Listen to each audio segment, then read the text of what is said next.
अभयदां जाड्यान्धकारापहं हस्ते स्फटिकमालिकं विदधतीं पद्मासने संस्थितां वन्दे तां परमेश्वरीं भगवतीं बुद्धिप्रदां शारदां मुक्तां विद्रुमहे मनीर्धवल चचायकमुखक्षणयुक्तां दुकलानिबन्धारत्नां मुक्तां तत्त्वार्थसंतकां गायत्री वरदां भयां कुस्कसां सुप्रपालं गुदां शङ्खं चक्रं धारबिन्दुयुगलं हस्ते वरहन्ति भजे कर्पूरगौरं करुणावतारं संसारसारं भुजगेन्द्रहारं सदा वसन्तं हृदयारविन्दै एवं भवानी सहितं नमामि मन्दारुमाला पुस्तालकाय कपालमालाकृतशेखराय दिगंबराय च दिगंबराय नमः शिवाय च नमः शिवाय।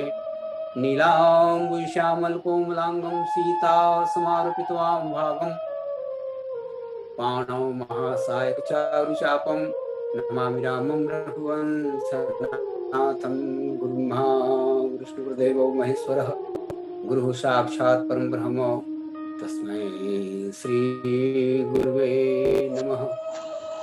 जय पद परसी तरी रिस नारी दंडक कानन पावनकारी जय पद जनक सुताउर लाए कपट कुरंग संग धर धाय हर उर सर सरोज पद जेई अहो भाग्य मैं देखी हूँ जिन पायन के पादुकन्हि भरत रहे मन लाई ते पद आज बिलोकी हूँ इन नैनन अपुजाई लखन सिया रामचंद्र की जय पवन सुत हनुमान की जय गोस्वामी तुलसीदास महाराज की जय। श्री राम कथा सत्संग पटल में जुड़े हुए मानस प्रेम सद्गुरुओं, कुछ गुरुजनों, समादरणीय मित्रों, ममतामयी करुणामयी माता बहनों, आप सबों के पावन चरण कमलों में मेरा सादर प्रणाम, सादर शीश नमन, सादर अभिवादन। और इस पटल के संयोजक संचालक सम्माननीय पटेल सर जी को बहुत बहुत साधुवाद। उनके सौजन्य से राम कथा पठन पाठन का, राम कथा संपादन का यह स्वर्णिम सुअवसर प्राप्त हो रहा है। उनके मंगलमय जीवन की पावन कामना करता हूँ। आइए विभीषण शरणागति का ये प्रसंग आपके समक्ष मैं प्रस्तुत करने जा रहा हूँ। आप सभी जानते हैं विभीषण जी एक जीव साधक हैं। सभी जीव विभीषण हैं। और गोस्वामी जी महाराज स्पष्ट कर देते हैं कि जीव भवदंघ्रि सेवक विभीषण वसत मध्य दुष्टाटवी ग्रसित चिंता। श्री विभीषण जी जीव हैं और जीव को एक न एक दिन प्रभु के चरणों में पहुंचना है, क्योंकि प्रभु का चरण ही उसका गंतव्य है। प्रत्येक जीवधारी जो 84 लाख योनियों में भ्रमण कर रहा है वो ईश्वर का अंश है। अंश को अंशी तक पहुंचना है। जैसे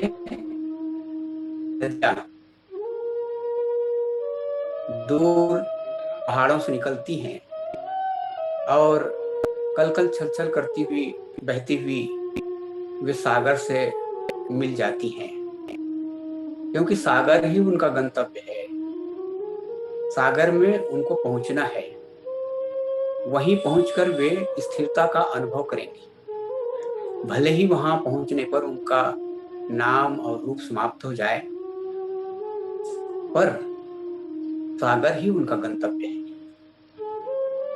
गोस्वामी जी महाराज लिखते हैं कि सरिता जिम सागर मह जाई, अचल कोई जिमी जीव हरि पाई।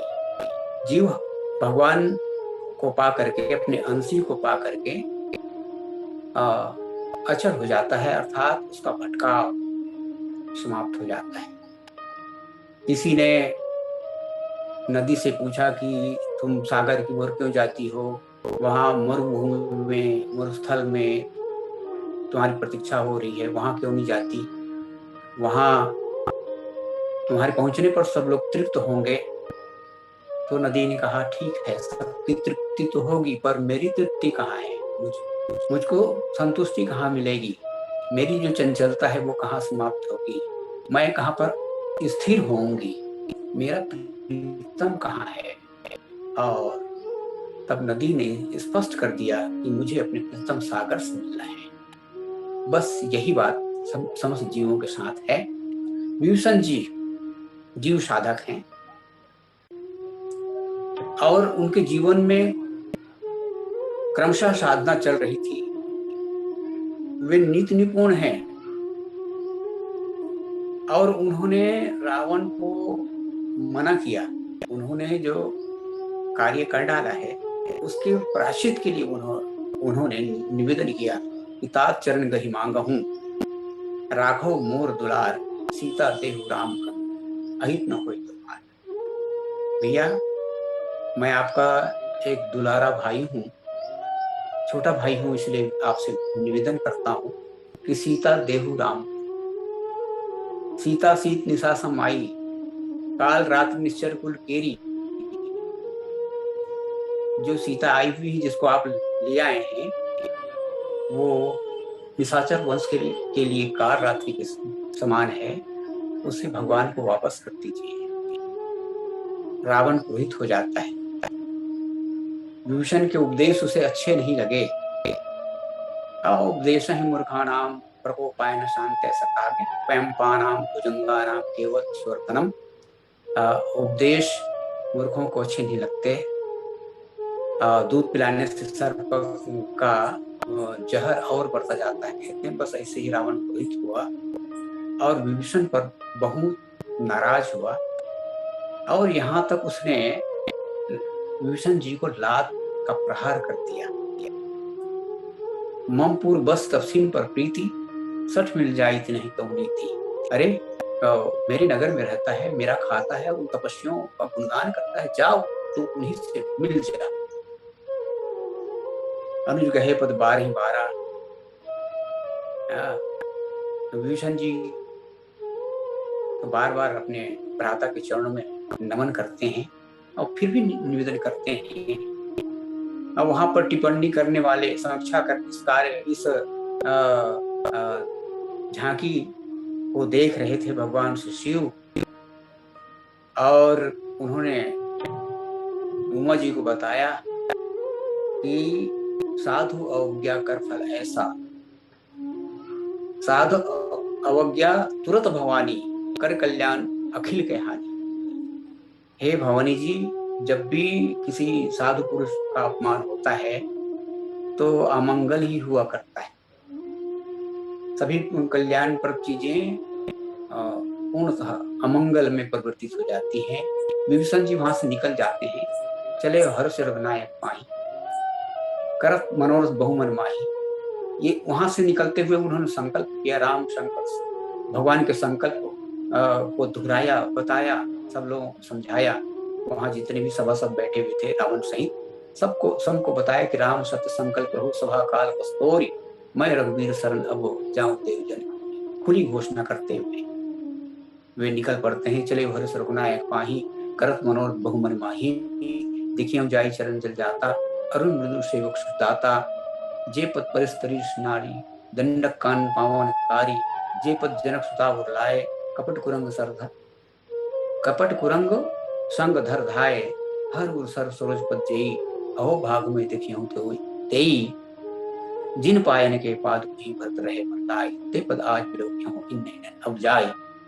ये चिंतन, 6 पात्रों का चिंतन,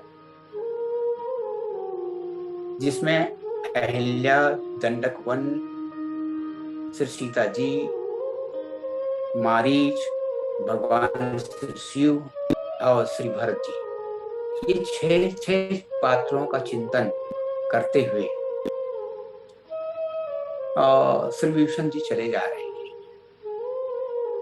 और ये जो सबके सब, ये जो जितने पात्र हैं वे सबके सब भगवान के चरणों से जुड़े हुए हैं। जे पद परस्तरी नारी, अहिल्या भगवान के चरणों से जुड़ी हुई है। दंडक कानन पावनकारी, दंडक वन को भगवान ने पावन बनाया अपने चरण कमलों से। इसी तरह जे पद जनक सुता और लाए, भगवती श्री सीता भगवान के पावन चरण कमलों को अपने मंदिर में धारण करती हैं। कपट कुरंग संग धाय, जो चरण कपटी मारीच के पीछे दौड़े थे, और जिन चरणों को भगवान श्री शिव अपने हृदय कमल में बिठा कर रखते हैं, और जिन चरणों की पादुकाओं को श्री भरत अपने मन मंदिर में बिठा करके पूजा करते हैं। ऐसे सभी जो पात्र हैं वे भगवान के चरणों से ही जुड़े हुए हैं, और इन्हीं सभी पात्रों के माध्यम से ईश्वर के चरणों का वे स्मरण करते हुए वहां से निकल रहे हैं। सागर के इस पार उनको पहुंचना है, चिंतन चल ही रहा है। अब आइए इन्हीं 6 पात्रों में हम लोग खोजने का प्रयास करेंगे कि विभीषण जी का चिंतन किस प्रकार का है, क्या सोच रहे हैं। और 6 पात्र, इन 6 पात्रों में हम देखते हैं, इन 6 पात्रों की अपनी एक विशेषता है। ये जो 6 पात्र हैं, इनमें 3 उच्च श्रेणी के पात्र हैं, उच्च कोटि के पात्र हैं। ये 3 उच्च, भगवती श्री सीता, भगवान श्री शिव और श्री भरत जी, ये 3 जो हैं उच्च कोटि के पात्र हैं। और 3 निम्न कोटि के पात्र हैं, जिनमें अहिल्या, दंडक वन और कपटी मारीच, ये 3 निम्न स्तरीय पात्र हैं। श्री विभीषण जी का चिंतन ये है कि यदि मेरे अंतःकरण में कोई उच्चता की भावना होगी, तो जिस प्रकार ये उच्चतम व्यक्तियों ने भगवान के चरणों को पाया, मैं भी भगवान के चरणों को पाऊंगा। फिर सोचते हैं नहीं, मुझ में तो कोई उच्चतम भाव है ही नहीं। तो फिर ये जो निम्न स्तरीय पात्र जिन्होंने ईश्वर के चरणों को पाया, अहिल्या, दंडक वन, मारीच, इनके माध्यम से मैं ईश्वर के चरणों को पा लूंगा, मेरे जीवन में धन्यता आएगी। ऐसा चिंतन विभीषण जी कर रहे हैं। अब इन 6 पात्रों में हम देखते हैं कि इनमें से जो 3 पात्र हैं वे समस्या और 3 पात्र जो है उस समस्या का समाधान। उसको हम ऐसा कह सकते हैं 3 पात्र रोग की तरह हैं, जैसे अहिल्या, दंडकवन और मारीच, ये रोग की तरह हैं। और 3 जो पात्र हैं, जैसे भगवती श्री सीता, भगवान श्री शिव और श्री भरत, ये निदान की तरह, समाधान की तरह, रोग की औषधि की तरह। हमारे आपके जीवन में जो पाप होते हैं, ये जो 3 पात्र हैं निम्न स्तरीय, अहिल्या, दंडकवन और मारीच, ये जो 3 पात्र हैं, ये 3 तरह के पाप की ओर हम हमारा ध्यान आकर्षित करते हैं। हमारे जीवन में 3 तरह के पाप होते हैं। एक पाप हम स्वेच्छा से करते हैं, एक पाप अनिच्छा से करते हैं, एक पाप हम पर इच्छा से करते हैं। पर इच्छा मान दूसरों की इच्छा से करते हैं। एक पाप करते हुए ऐसा नहीं लगता कि हम कोई पाप करें। एक पाप को हम अपनी इच्छा से नहीं करते, दूसरे किसी की इच्छा से करते। एक पाप को हम जानबूझकर करते, जानते हैं कि ये पाप है, पाप करना फिर भी करते हैं। इसे इस प्रकार कह सकते हैं, एक पाप जो होता है वो मनजन्य होता है, मन पर आधारित है। एक पाप बुद्धि पर आधारित पाप होता है, और एक जो पाप होता है वो पाप जो होता है वो हमारे अहम पर आधारित है। तो एक अहमजन्य पाप, एक पाप बुद्धिजन्य पाप, बुद्धि की भ्रांति जन्य पाप, और एक पाप जो है वो मन से संबंधित। तो इसमें हम क्या देखते हैं, जैसे अहिल्या ने जो पाप किया वो पाप अनिच्छा से था। अनिच्छा से पाप करते हैं, स्वेच्छा से पाप करते हैं और पर इच्छा से पाप करते हैं। तो अहिल्या ने जो पाप, अहिल्या के जीवन में जो पाप हुआ वो अनिच्छा से था। दंडकवन के जीवन में हम देखते हैं, उसके जीवन में जो उसने जो पाप किया वो स्वेच्छा से, और मारीच ने जो पाप किया वो पाप पर इच्छा से, माने उसमें उसकी इच्छा नहीं थी, बलात् उसको करना पड़ा। अब आइए इन्हीं तीनों पात्रों को थोड़ा सा हम लोग देख लें। सबसे शुरू अहिल्या को देखते हैं, क्योंकि गोस्वामी जी महाराज उनका नाम पहले यहाँ ले रहे हैं। जे पद परसी करी ऋषि नारी, चिंतन में विभीषण जी के चिंतन में अहिल्या पहले आती है।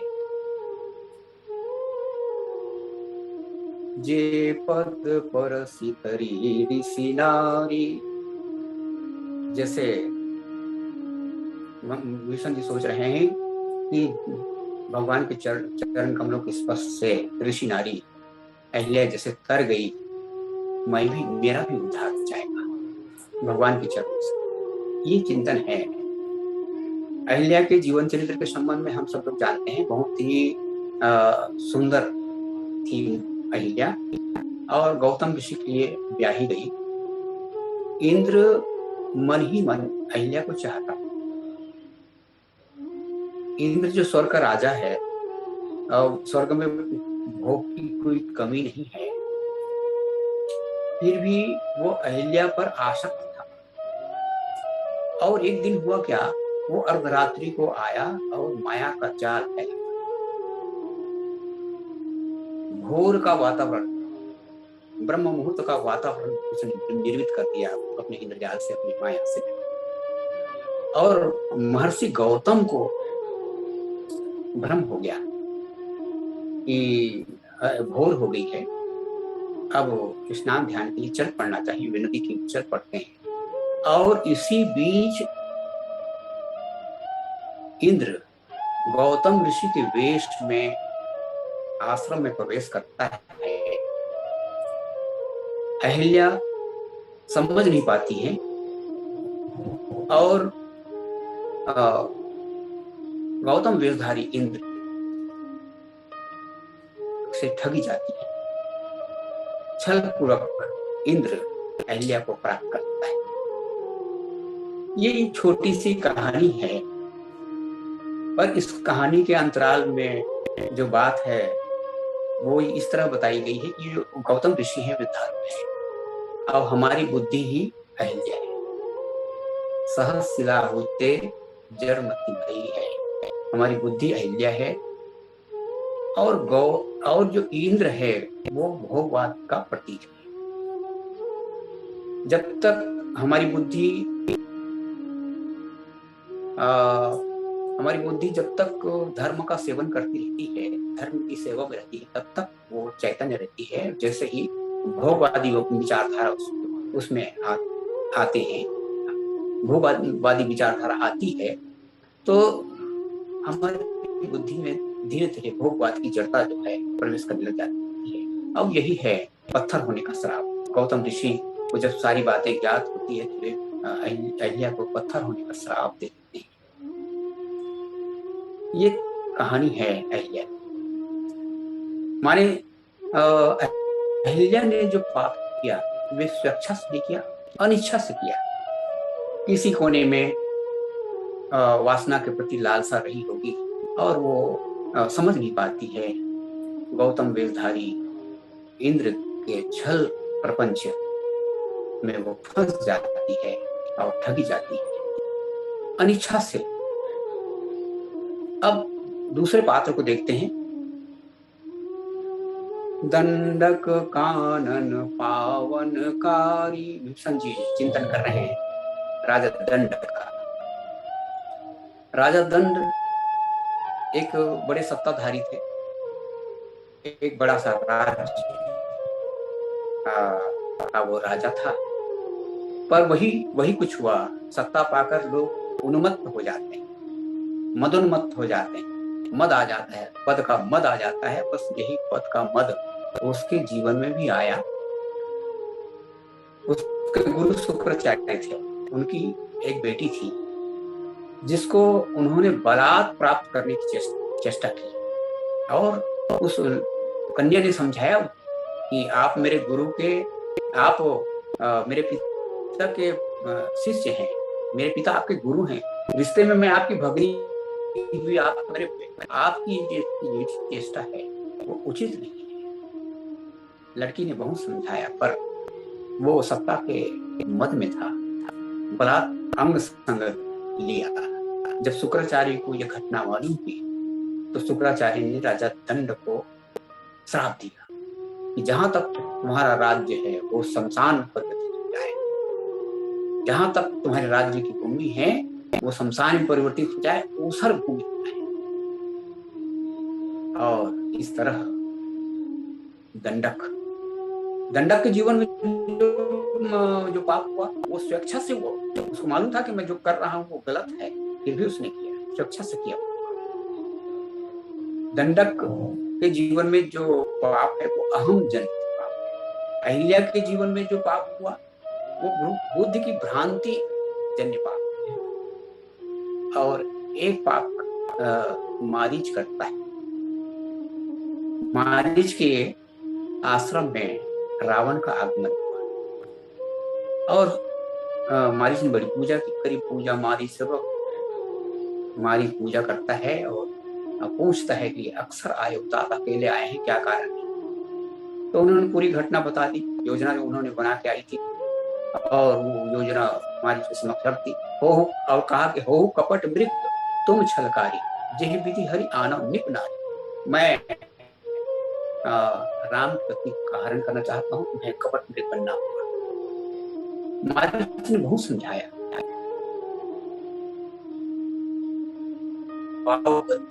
खंडेव जीव को दंड, खरदूषण तृषा बधेव, मनुष्य की अस बरिबंड। आप स्वयं सोचिए राजन,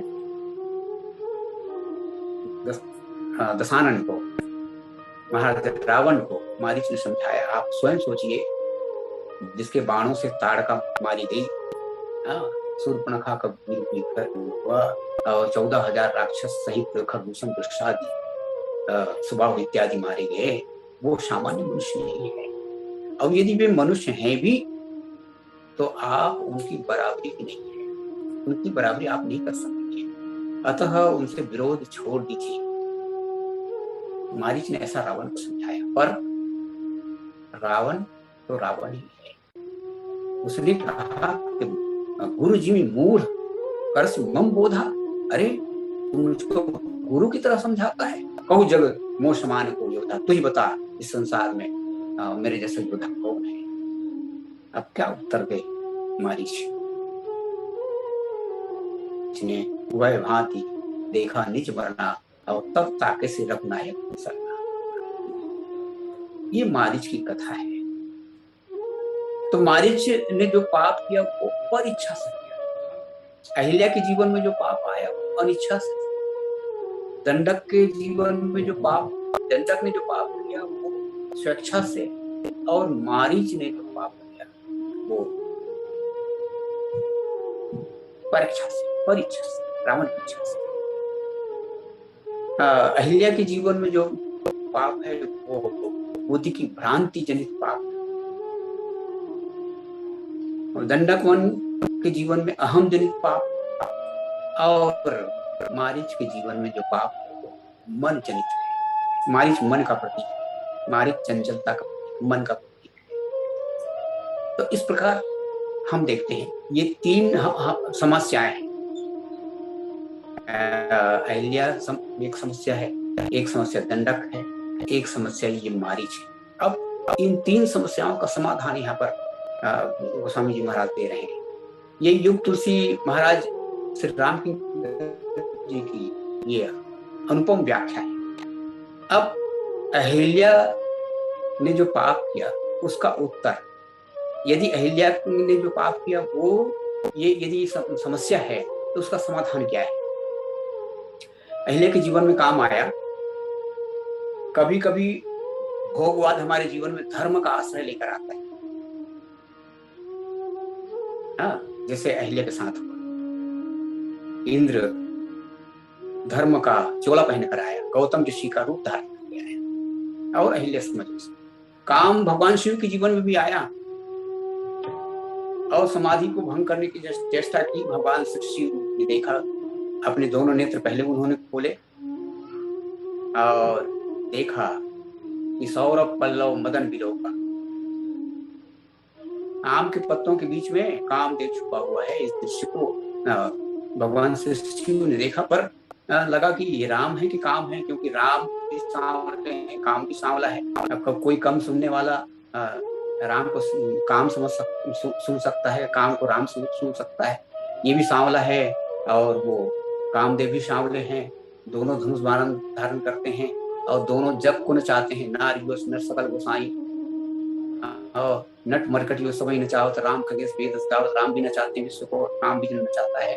तो भगवान से शिव सोचने लगे कि भाई ये दो आंखों से समझ में नहीं आ रहा है। एक हमारे पास भी दो आंखें हैं, एक राग की आंखें हैं, दाई आंख जो है राग की आंख है, बाई आंख जो है द्वेष की आंख है। द्वेष के द्वारा गुण दिखाई देते और राग के द्वारा हम किसी का दोष नहीं देख सकते। हमारे पास तीसरा नेत्र भी होना चाहिए, जैसे भगवान शिव के पास, तब तीसरा नयन होगा। जो तीसरा जो नेत्र है वो विवेक का नेत्र है। संभवतः विवेक का नेत्र अहिल्या के पास नहीं था और इसलिए वो चली जाती है।